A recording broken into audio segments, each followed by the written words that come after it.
Good evening. இன்றைக்கி income டேக்ஸில் income from சேலரியை பற்றி நம்ம பார்க்க போகிறோம். சேலரி அப்படின்னா நார்மலாக basic salary plus allowance, annuity, gratuity இதெல்லாம் சேர்ந்தது. இதை வந்து எப்படி அசஸ் பண்ணுறாங்க அப்படிங்கிறத நம்ம பார்க்கலாம். நார்மலாக சேலரி வந்து எப்படி சார்ஜ் பண்ணுறாங்கன்னா, செக்ஷன் 15ல் salary is chargeable to tax either on due basis or on receipt basis whichever is ஏர்லியர்னு சொல்லி சொல்கிறாங்க. ஃபஸ்ட்டு கண்டிஷன் வந்து சொல்கிறாங்க. அதாவது இந்த சம்பளம் அப்படிங்கிறத எப்படி நீங்கள் சார்ஜ் பண்ணணும் அப்படிங்கிறதுக்கு ஒரு சில அவங்க வந்து கண்டிஷன்ஸ் வந்து கொடுத்துருக்காங்க. இப்போ வந்து ஒரு சில கம்பெனிஸில் வந்து, அதாவது நார்மலாக அக்கௌண்டிங் இயர் வந்து பார்த்திங்கன்னா April 1 to March 31. இப்போ அந்த இதில் வந்து அக்கௌண்ட்ஸ் க்ளோஸ் பண்ணுவாங்க. அக்கௌண்ட்ஸ் வந்து க்ளோஸ் பண்ணும்போது ஒரு சில கம்பெனிஸில், மேக்ஸிமம் கம்பெனிஸ்லேயே வந்து என்ன செய்வாங்கன்னா, அந்த இயர் எண்டிங் ஏப்ரலுக்குள்ள சேலரியை மேக்ஸிமம் வந்து அந்த March 31 வந்து போட்டுருவாங்க. நார்மலாக ஒவ்வொரு மந்த்து பிகினிங்கில் தான் போன மந்த் சேலரி வந்து போடுவாங்க. 1ஆம் தேதி 2ஆம் தேதி அதில் போடுவாங்க. ஆனால் இயர் எண்டிங் அக்கௌண்ட்ஸ் க்ளோஸ் பண்ணும்போது என்ன செய்வாங்கன்னா, அந்த March 30 வந்து அந்த சம்பளத்தை வந்து மேக்ஸிமம் கொடுத்துருவாங்க. ஏப்ரலுக்குள்ள சம்பளத்தை, அதாவது ஏப்ரலில் கொடுக்காம மார்ச்சோட சம்பளம் மார்ச் எண்டிங்லேயே வந்து கொடுத்துருவாங்க. ஆனால் எப்படின்னாலும் வந்து என்ன செய்யணும், அதை வந்து அசஸ் பண்ணணும். அந்த இன்கம் அண்டர் சேலரி தான், அதை வந்து அசஸ் பண்ணணும்னு சொல்லிட்டு சொல்கிறாங்க. இதுதான் அந்த ஃபஸ்ட்டு பாயிண்ட் கூடிய ஒரு மீனிங்கு. அதாவது எப்படி கொடுத்தாலும், டியூவாக கொடுத்தாலும் சரி, ரெசிப்ட் எப்போ வந்தாலும் அந்த சேலரி வந்து சார்ஜபிள். அடுத்ததாக paid in advance is assessed in the year of payment. அதாவது அந்த சம்பளத்தை வந்து அட்வான்ஸாக வந்து அவங்க கொடுத்தாலும், எப்படி கொடுத்தாலும் வந்து என்ன செய்யணும், அந்த அசஸ்மெண்ட் இயரில் இன்கம் அந்த சேலரியை வந்து அசஸ் பண்ணணும்னு சொல்லிட்டு சொல்கிறாங்க. ஆனால் அட் தி சேம் டைம் 2 தடவை வந்து அதை டேக்ஸபிள் வந்து பண்ணிடக்கூடாது. அட்வான்ஸாக வாங்கக்கூடிய சேலரி வந்து இப்போ February மாதமோ March மாதமோ வாங்கக்கூடிய சேலரியை அட்வான்ஸாக ஒரு சிலர் வந்து கேட்டவாங்கன்னா, இவங்க வந்து சப்சிக்வெண்ட்டாக அடுத்த மாதம் சேலரியும் சேர்த்து வந்து சார்ஜ் பண்ணிடக்கூடாது அப்படிங்கிறது தான் இதனுடைய இதாக சொல்கிறாங்க. அடுத்து அரியர் சேலரினா, ஒரு சில கம்பெனிஸில் வந்து அவங்க ஃபினான்ஷியல் பொசிஷன் கொஞ்சம் இதாக இருக்கும், பிரச்சனையாக இருக்கும். அந்த நிதி நிலைமை காரணமாக சம்பளத்தை வந்து கொஞ்சம் 2 மாதம் தள்ளி 3 மாதம் தள்ளி போடுவாங்க. அப்படி இருந்தாலும் வந்து அந்தந்த மந்த்துக்குரிய இது தான் கணக்கீடு பண்ணணும். சேலரி வந்து என்ன செய்யணும்னா, அந்த மந்த்துக்குள்ள சேலரி அந்த மந்த்துக்கு தான் அப்படின்னு சொல்லிட்டு கணக்கு பண்ணணும் அப்படிங்கிற மாதிரி சொல்கிறாங்க. 2 தடவை டேக்ஸ் பண்ணிடக்கூடாது. சேலரி வந்து எப்படி பிரிச்சிருக்காங்கன்னா, செக்ஷன் 15, 16 அண்ட் 17 வந்து ஃபஸ்ட்டு அண்டர் செக்ஷன் 17, அடுத்ததாக அலவன்ஸ் அண்டர் செக்ஷன் 17(3), இந்த மாதிரி பெர்குசிட்ஸ், அதே மாதிரி ப்ராஃபிட் இன் லியோ ஆஃப் சேலரின்னு சொல்லிட்டு பிரிச்சிருக்காங்க. இதை பற்றி நம்ம டீட்டெயிலாக பார்க்கலாம்.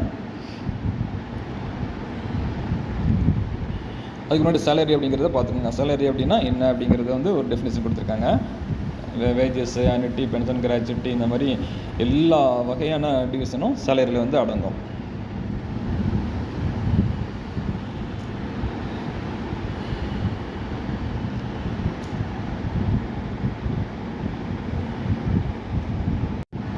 இப்போ ஃபஸ்ட்டு சேலரி பற்றி பார்த்துட்டோம். சேலரினா என்னங்கிறத நம்ம பார்த்துட்டோம். அடுத்ததாக அலவன்சஸ் அப்படின்னா தமிழில் வந்து உதவித்தொகை சலுகைன்னு சொல்லுவாங்க.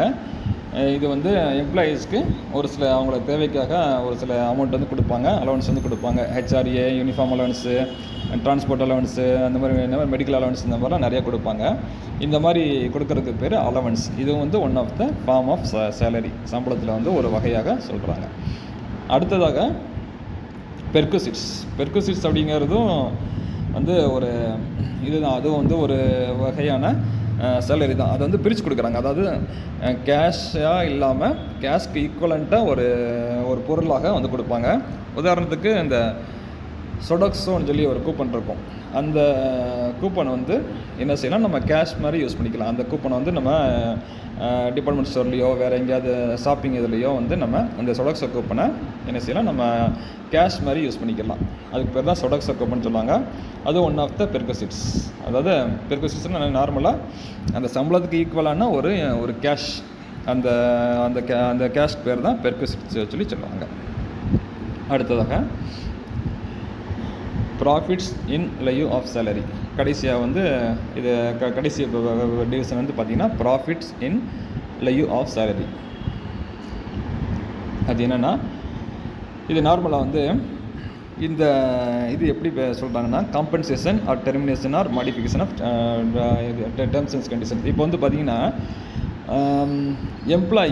ஒரு எம்ப்ளாயி வந்து ஒரு நிறுவனத்தில் வேலை பார்த்துட்ருக்காரு. அவர் வந்து வேலை பார்த்துட்டு வேறு கம்பெனிக்கு வந்து மாறுறாரு. இல்லாட்டி அங்கே வந்து அவரை ஸ்டாப் பண்ணிடுறாங்க. அப்போ வந்து அவர் வேறு கம்பெனிக்கு போனால் அவர் இதுக்கு முன்னாடி அவர் வந்து வேலை பார்த்த எம்ப்ளாயர் அந்த கம்பெனி இருக்காங்கல்ல, அவங்க வந்து ஒரு காம்பன்சேஷன் அமௌண்ட் வந்து கொடுப்பாங்க. அவருக்கு வந்து ஒரு நஷ்ட ஈட்டு தொகை மாதிரி ஒரு சம்திங் வந்து கொடுப்பாங்க. அந்த இதுக்கு பேர் தான் one of the profits in lieu of சேலரின்னு சொல்லுவாங்க. அதாவது அந்த ப்ரீவியஸ் எம்ப்ளாயர்கிட்ட வந்து அவர் வாங்கின காம்பன்சேஷன் அமௌண்ட்டுக்கு பேர் தான் இந்த மாதிரி ப்ராஃபிட் இன் லைவ் ஆஃப் சேலரின்னு சொல்லுவாங்க. அதே மாதிரி pre joining or after cessation of his employment with an employer. இதை பார்த்திங்கன்னா ஒரு சில கம்பெனிஸில் இது என்ன செய்வாங்கன்னா, போய் கேம்பஸ் இன்டர்வியூ, எக்ஸாம்பிளுக்கு கேம்பஸ் இன்டர்வியூ வந்து செலக்ட் பண்ணுவாங்க. ஸ்டூடெண்ட்ஸ் வந்து செலக்ட் பண்ணும்போது அப்போ அவங்க ஃபைனல் இயர் படிக்கும்போது அவங்க பேரில் வந்து ஒரு சேலரி மாதிரி ஒரு இது வந்து கொடுப்பாங்க. அதாவது அவருடைய கடைசி ஒரு 1 மந்த் 2 மந்த்தாக வந்து அவர் படிக்கும்போது அவருக்கு வந்து ஒரு அட்வான்ஸாக கொஞ்சம் சேலரி வந்து கொடுப்பாங்க. எப்படின்னா அவருக்கு ஃபீஸ் பே பண்ணுற மாதிரி, இல்லாட்டி அவர் கோர்ஸ் படிக்கிற இது மாதிரி சம்திங் வந்து கொடுப்பாங்க. இந்த மாதிரி அதாவது ப்ரீ ஜாயினிங், அதாவது அவர் கம்பெனிக்கு ஜாயின் பண்ணுறதுக்கு முன்னாடி இந்த பெனிஃபிட் வந்து அவருக்கு வந்து கொடுப்பாங்க. அதுவும் வந்து ப்ராஃபிட் இன் லைவ் ஆஃப் சேலரியில் வந்து அடங்கும். அடுத்ததாக பார்த்தீங்கன்னா திரும்ப அதே தான், payment received as contribution by assessee from employer in the form of provident fund. அதே மாதிரி ப்ராவிடென்ட் ஃபண்டு, இனி அதர் ஃபண்ட்ஸு, இந்த மாதிரி விஷயங்கள்லாம் வந்து எதில் அடங்கும்னா ப்ராஃபிட் இன் லைவ் ஆஃப் சேலரியில் வந்து அடங்கும். இந்த மாதிரி எல்லாம், அதாவது அந்த கேஷ்க்கு ஈக்குவலண்ட்டான பெனிஃபிட்ஸ்லாம் வந்து இந்த ப்ராஃபிட் இன் லைவ் ஆஃப் சேலரியில் வந்து அடங்கும். அதே மாதிரி இன்னொரு முக்கியமான விஷயம் என்னென்னா, payment under key man insurance policy, இதுவும் வந்து இதில் வந்து அடங்கும். இது எப்படின்னா, கீ மேன், அதாவது ஒரு நிறுவனத்தில் ஒரு எம்ப்ளாயி ஒரு முக்கியமான நபராக கருதப்படுறாரு. அவர் தான் அந்த இடத்த வந்து யாரும் ரீப்ளேஸ் பண்ண முடியாது. அந்த ஒர்க்கு அவர் தான் அந்த எக்ஸ்பர்ட், அவர் தான் அந்த வேலையை வந்து பார்க்க முடியும். அப்படிங்கிற பட்சத்தில் கம்பெனி வந்து என்ன செய்வாங்க, அப்போ அந்த எம்ப்ளாயி பேரில் ஒரு இன்சூரன்ஸ் வந்து போட்டு வச்சுருப்பாங்க. அப்போ அவர் வந்து சப்போஸ் அந்த கம்பெனி விட்டு சடனாக நின்று வேறு கம்பெனிக்கு போயிட்டார். அப்படிங்கிற பட்சத்தில் அந்த இன்சூரன்ஸ் கம்பெனிலேருந்து அவருக்கு போட்ட இன்சூரன்ஸ் கிளைம் அமௌண்ட்டு கொடுப்பாங்க. அந்த அமௌண்ட்டில் வந்து ஒரு சர்டன் பெர்சன்டேஜை வந்து அவருக்கு கொடுத்துருவாங்க, மீதி வந்து கம்பெனி வந்து வச்சுக்கிடுவாங்க. அந்த அமௌண்ட்டுக்கு பேர் தான் கீமேன் இன்சூரன்ஸ் பாலிசின்னு சொல்லுவாங்க. இதுவும் வந்து ப்ராஃபிட் இன் லைவ் ஆஃப் சேலரியில் வந்து அடங்கும். ஸோ பார்த்துக்கோங்க, ப்ராஃபிட் இன் லைவ் ஆஃப் சேலரியில் வந்து இந்த மாதிரி காம்பன்சேஷன், அதாவது ப்ரீவியஸ் எம்ப்ளாயர் வந்து ஒரு கம்பெனி அந்த எம்ப்ளாயர்கிட்ட வந்து வாங்கக்கூடிய அமௌண்ட்டு, இவர் வந்து வேறு கம்பெனியில் ஜாயின் பண்ணதுக்கப்புறம் அவர் இதுக்கு முந்தைய கம்பெனியில் வந்து அவர் வாங்கக்கூடிய காம்பன்சேஷன் அமௌண்ட்டு, வேலையில் சேர்கிறதுக்கு முன்னாடி வாங்கக்கூடிய அமௌண்ட்டு, அடுத்ததாக இன்சூரன்ஸ் அமௌண்ட்டு, இந்த மாதிரி விஷயங்கள்லாம் ப்ராஃபிட் இன் லைவ் ஆஃப் சேலரியில் வந்து அடங்கும். இந்த மாதிரி எல்லாமே வந்து சேலரியில் ஒரு ஃபார்ம்ஸ் தான்.